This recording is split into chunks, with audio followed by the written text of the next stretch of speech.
Et bien évidemment, je ne suis pas seul, la team est au rendez-vous. Casting de choix, on va commencer par la dame. Honneur aux dames. Yellow Blémonde, bonsoir. Bonsoir Jean-Baptiste. Comment allez-vous? Je vais très bien, merci et vous? Ça va, Henri Jo. Ça va super bien. On a passé une très belle journée, notamment avec tout ce qui s'est passé au niveau de la Fédération ivoirienne de football. Et nous sommes là pour en parler. On reviendra naturellement bien sûr sur cette actu chaude et bouillante. Yves Boris. Oui, je me porte comme un charme, ça va très très bien. Comme dirait Guy Orluch. Et de la partie également, Roger Stéphane. Bonsoir Jean-Baptiste. Comment allez-vous? Très bien, vous-même? Ça va. Ok. Eh bien, l'actu, LGT News de ce soir démarre avec du basketball. Côte d'Ivoire, reprise imminente du championnat des jeunes. Le championnat des jeunes de basketball reprendra ses droits dans la première quinzaine du mois de février. C'est la décision arrêtée par le comité directeur de la FIBB à la suite d'une rencontre avec les responsables des centres de formation. Mais avant, les clubs ont été appelés à s'engager sur la période allant du 8 au 15 janvier. Quant à la visite médicale des athlètes, elle a été fixée du 18 au 31 janvier prochain. Les centres de l'intérieur du pays participeront au championnat à l'étape des phases finales. Yellow. Oui, alors la FIBB prépare la relève et met tous les moyens pour y parvenir. Concernant la reprise, le président a renouvelé son engagement par rapport au maintien des montants concernant la visite médicale et pour l'obtention des licences. Concernant le zonage à Abidjan, il reste pareil. Il y a 3 zones à Abidjan. La première zone, celle de Yopougon, la deuxième de Cocody et la troisième celle de Abidjan Sud. Concernant les centres de formation, les centres de l'intérieur participeront à un championnat de centres de formation. Par contre, leur intégration se fera à l'étape des phases finales. Par ailleurs, le comité directeur de la FIBB procédera très bientôt à la constitution des staffs des équipes nationales de jeunes en vue de préparer les sélections aux joutes internationales. Il faudrait bien évidemment féliciter la Fédération ivoirienne de basketball qui met tout en œuvre pour que le basketball puisse éclore véritablement en Côte d'Ivoire. On suit carrément le championnat sur la 3 et la fédération ne s'arrête pas qu'au championnat, elle prépare la relève à travers les centres de formation aussi et aussi la construction de certains parquets hors d'Abidjan. Donc félicitations à M. Mahama et on espère que les autres fédérations prendront l'exemple. En tout cas, comme Yellow l'a dit, félicitations au président Mahama Coulibaly. Du karaté à présent, Yosekan Karaté Do, ouverture de la saison le 14 février. L'association Côte d'Ivoire Yosekan, démembrement de la Fédération ivoirienne de karaté, a fixé l'ouverture de sa saison 2021 au 14 février prochain. Les festivités du lancement de la saison auront lieu à Grand Bassam. Au programme, plusieurs activités. Toujours Yellow. Oui, alors pendant que certains fêteront la Saint-Valentin, nous serons à Bassam pour suivre le championnat de karaté Yosekan. Vous avez mal? Non, du tout. Ok. J'ai l'impression, mais bon, ça me fait pas mal. Alors, les festivités de lancement se passeront à Grand Bassam, outre les traditionnels championnats enfants et seniors, comités et kata. Une vingtaine d'activités sont inscrites au calendrier de la saison, des stages nationaux des juges et d'arbitres, ainsi que des passages de grade sont au programme. Donc, on a quand même un programme assez chargé du côté de Grand Bassam à partir du 14 février 2021. Après, bien sûr, le karaté, on va laisser la place au tennis. La Coupe ATP démarre vendredi. Le tirage au sort de l'édition 2021 de la Coupe ATP aura lieu ce vendredi. Cette année, 12 pays se disputeront le nouveau trophée par équipe chez les hommes. Novak Djokovic et Rafael Nadal seront les têtes d'affiche de l'événement, n'est-ce pas, Yves Boris? Oui, Serbie, Espagne, Autriche, Grèce, Russie, Allemagne, Argentine, Italie, Japon, France, Canada et Australie sont les 12 nations retenues pour le tirage au sort de la Coupe ATP. Ces 12 pays seront repartis dans 3 poules de 4. Cet instant-là, on appelle ça le round robin. Et puis les 4 vainqueurs de groupe seront qualifiés pour la phase éliminatoire qui se jouera au stade des demi-finales. Donc les villes qui sont retenues sont Brisbane, Perth et puis Sydney. Ce sont ces 3 villes qui sont retenues là où va se dérouler la Coupe ATP. Eh bien, pourquoi ces 3 villes? Tout simplement parce que juste après cette compétition, on aura l'ouverture de l'Open d'Australie. Et puis, ce qu'il faut savoir, c'est que la particularité de cette compétition, c'est qu'elle permet de gagner des points pour le classement ATP. Et puis, une chose aussi encore à savoir, c'est que cette compétition est très, très récente. Elle date de l'année dernière, de l'année 2020. Et l'année dernière, c'est la Serbie qui s'était imposée face à l'Espagne en 2-7-1. Et donc, cette année, les Espagnols auront à cœur eh bien, de prendre leur revanche, ce qui nous fait dire que cette deuxième édition sera très relevée, très disputée. On va parler à présent de football. Voilà, de football. Bayo Vakoun porte Toulouse. Voilà, c'est le titre de l'info posé mercredi à New York dans le cadre de la du 8e tour voilà, de la Coupe de France. Toulouse s'est appuyé sur l'efficacité retrouvée de Bayo Vakoun pour se sortir du piège. Le jeune attaquant ivoirien, auteur du seul but de la partie à la 36e, a permis au TFC de se qualifier pour les 32e de finale.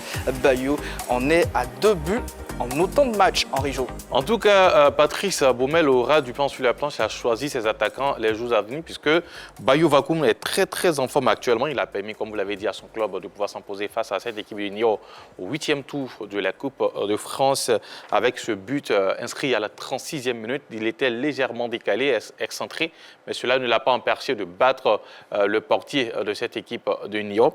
Lors de la précédente journée, on l'avait vu surtout en Ligue 2 française, inscrit un but et délivré une passe décisive face à Grenoble, victoire 2-0 puisqu'il est rentré à 30 minutes de la fin du match et en 30 minutes il a inscrit un but, délivré une passe décisive. C'est dit que l'Ivoirien pour l'instant, pour le peu de temps qu'on lui donne du côté de Toulouse, se comporte très bien. Au prochain tour, son équipe va rencontrer les Girondins de Bordeaux. Ça sera un derby du côté de la France dans cette compétition. Et on espère que voilà, Bayo Vakoun pourra encore une fois s'illustrer de la belle manière pour encore une fois de plus attirer les regards de Patrice Baumel sur lui parce que déjà il est un peu écarté de la sélection.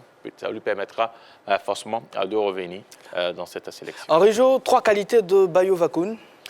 Il est à droite devant les buts, il peut jouer en pivot au niveau de l'attaque et puis c'est quelqu'un qui marque et aussi qui sait faire marquer. Donc c'est autant de qualités qu'on peut reconnaître à Bayo Vakoun. C'est aussi un joueur qui peut aider un entraîneur surtout à chercher plusieurs schémas de jeu, en 4-3-3, même en 4-2-3-1, tout ça, il est capable de jouer seul en attaque, en pivot, comme je le disais. Donc, on dirait simplement qu'il est polyvalent. Il est très polyvalent. Enfin, cette qualité. Il est très polyvalent. On a dit 3, Henri. Et voilà, non, c'est la vérité. Il était même avec les U23, il est passé chez les seniors, et là, il commence à s'illustrer avec son club de Toulouse. On espère que ça va continuer ici. Merci. Un record égalé avec désormais 196 clean sheets au cours de sa carrière en Bundesliga. Manuel Neuer égale le record d'Oliver Kahn. Une performance réalisée en moins de temps que son aîné. 14 saisons pour Neuer contre 20 saisons chez les professionnels pour Kahn. À 34 ans, Neuer devrait logiquement s'approprier ce record dans les semaines à venir. Oui, c'est clair qu'il va battre ce record-là. Il faut préciser que c'est à 196 clean sheets pour Manuel Neuer en 14 saisons. 187 clean sheets pour Oliver Kahn en 20 saisons. Et bien des chiffres incroyables pour deux gardiens exceptionnels dans l'histoire du football allemand. Neuer a 34 ans, il est encore en activité avec l'équipe du Bayern de Munich. L'autre Oliver Kahn est retraité depuis 2008, il a 51 ans. Ces deux gardiens-là ont quelques éléments en commun. D'abord, ils ont tous les deux joué au Bayern de Munich. Avec ce club-là, ils ont quasiment tout gagné. Ligue des champions, titre de champion, coupe, super coupe, ils ont absolument tout gagné. Ensuite, les deux ont été très bons également avec la Mannschaft, l'équipe nationale de l'équipe d'Allemagne. Oliver Kahn a perdu la finale de la Coupe du Monde en 2002 face au Brésil de Ronaldo.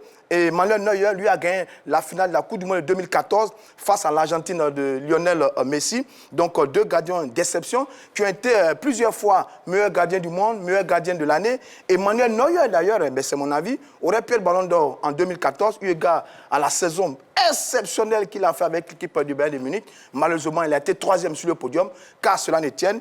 Eh bien, ces deux gardiens sont des monuments. Ils sont dans l'histoire un peu des formidables gardiens du football allemand. Rappelez-vous Harald Schumacher dans les années 82, le redoutable gardien allemand. Rappelez-vous Jens Lissmann également dans les années 2000. Et plus proche de nous, vous avez Stegen au Barça, vous avez Kevin Trapp, vous avez Leno. Le football allemand a toujours eu de très grands gardiens. Et donc, on n'est pas surpris de voir Manuel Neuer être dans les pas d'Oliver Kahn. Et c'est magnifique pour eux. Et je vous vois la souris, parce que je suis convaincu que vous ne connaissez pas Harald Schumacher. Mais bon, c'est aussi l'histoire du football allemand. Le football allemand a eu ce genre de gardien. Bravo tout simplement à Manuel Neuer, qui égale Oliver Kahn. C'est deux monuments, deux grands gardiens de l'histoire du football allemand, mais de l'histoire du football de façon générale. Roger Stéphane, vous me demandez de me rappeler d'un événement de 82. Ah ça, bon.